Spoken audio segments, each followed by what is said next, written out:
ស្ង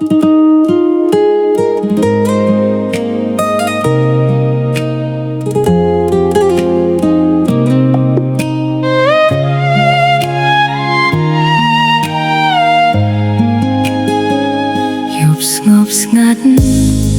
ខ្យល់បក់ត្រជាក់ចាក់ភ្លៀងធ្លាក់ស្រេចធ្វើឲ្យចិត្តកាន់តែឯកាអង្គុយមើលដំណក់ទឹកភ្លៀង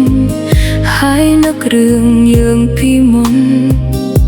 គ្រប់អនុស្សាវរីយ៍នៅតែដក់ជាប់ក្នុងចិត្ត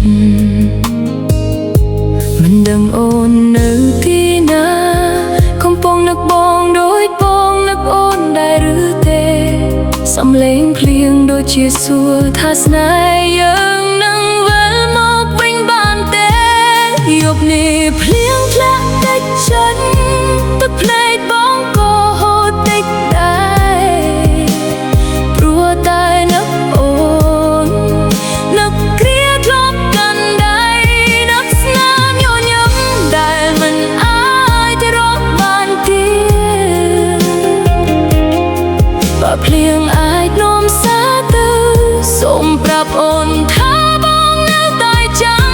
ទោះពេលវេលាកន្លងយូរប៉ុណ្ណាពេលដងបងនៅតែស្រឡាញ់អូនភ្លើងភ្លឺស្រអាប់ក្រោមមេពណ៌ប្រផេះបងដើរម្នាក់ឯងជាមួយក្តីនឹកស្រណោះរូបអូននៅក្នុងចិត្តមិនដែលរសាត់បាត់នៅជាស្នេហ៍មួយដែលបងមិនអាចលុបចោលបើព្រឹកស្អែកមានថ្ងៃរះសូមឲ្យអូ